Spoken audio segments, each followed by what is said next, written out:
Welcome back to Real Talk, where we share the real, unfiltered side of real estate. I'm Brenda Lopez. I'm Fred, and today we're going to be talking about vacant land, and more importantly, what you really need to know before buying, selling, or holding on to it.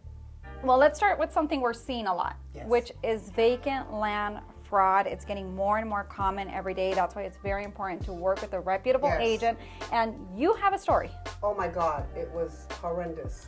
So I get a call one day from a gentleman. He claims that he's the owner of this property in Oak Hills. And he saw my name on Google and he called me and he says he wants to sell the land. He's in Florida. So I said, okay, great. What's the APN number? What's your name? What's your phone number? Got all that down. Checked it with title. Yes, that's the name that appears. That's the correct APN number. So I sent him out all the paperwork to take the listing. And he sends it back, it's signed, everything is good. I call up my sign guy and tell him, okay, put a sign up on this property. Puts up the sign. About a week later, I get a call from a gentleman saying, hey, why is your sign on my land? And I said, what do you mean? He says, well, I'm not selling the land. I said, are you kidding me? Oh, so no. I call up the guy in Florida and I tell him, hey, look, could you please send me your license? Because we have a lot of fraud happening lately with land. Right. And you're in another state. So title is requesting that I prove that You're who you are. Your ID. Yeah. He sends me a license. He sends you a license? He sends like me a Florida license? A Florida license with his picture and all his information. Wow. So I said, well, wait a minute. This is now identity fraud. Right. So I had to call the police, make a statement, file a report on it.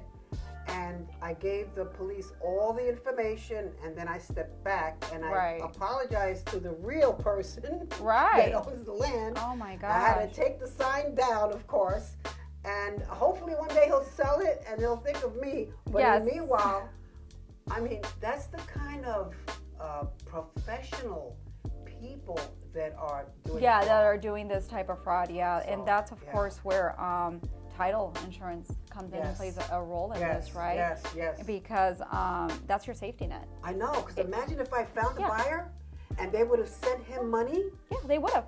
So without, and if it's a for sale by owner, it becomes even more tricky, right? Correct. Because then usually for sale by owner, there's no title insurance, the safety net is gone. Correct. So it's very, very important because title insurance is going to protect you from those forged documents, from these fake sellers, from all of that. So even if it did happen and it completely materialized into a fraudulent sale, if you got the title insurance, and we as real estate agents, that's why we push so much for it, right? To have escrow, to have title, to have this team.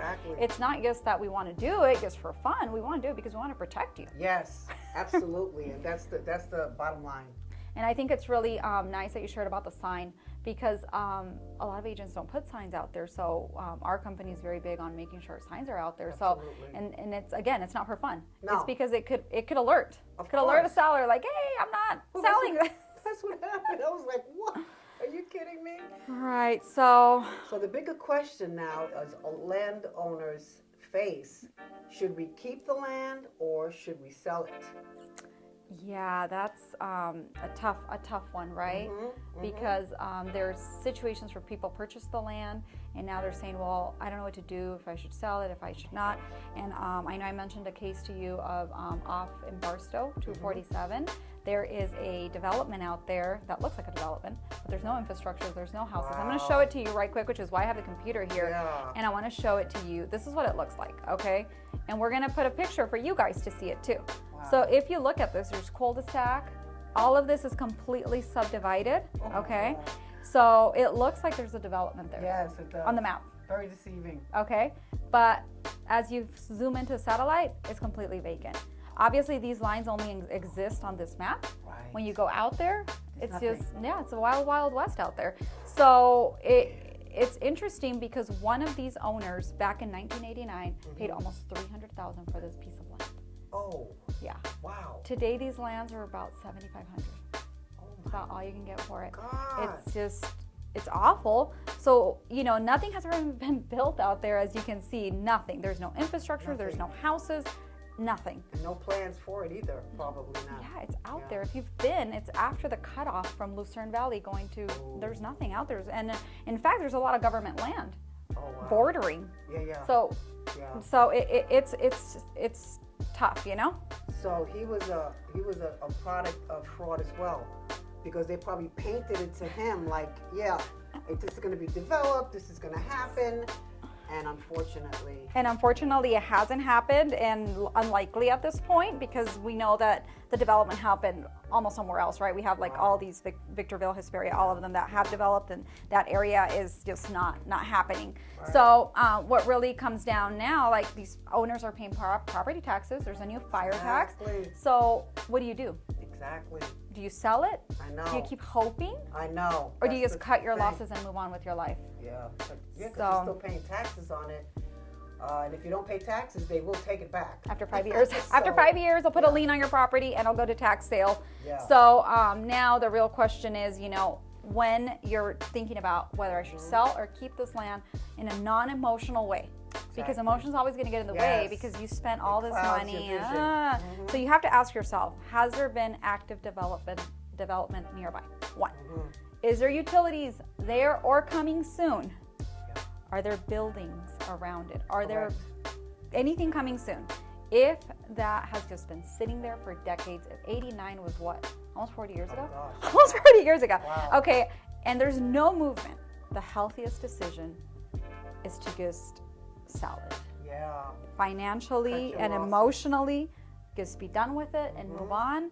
Of course, you could always inherit it, which I have had a lot of sales out there where people have inherited land and the kids are like, no, I'm not dealing with this. I'm selling it. I don't want to keep paying taxes on it. Yes. So it's about making these informed decisions. Yes. And that's where we come in. Yes, exactly. And it's not giving up. It's making an informed decision. I just sold 6 acres in Phelan. Went really smooth, thank goodness. But again, there was other houses around it. Yeah. And the utilities were there. Right. So that's a huge thing. Right. Utilities are big because it costs a tremendous amount of money to pull it in. Oh yeah. Edison charges you by like linear feet. So it's not like, they charge a lot. And you look up that information and it's daunting the amount of money you're going to spend to bring the infrastructure to your land.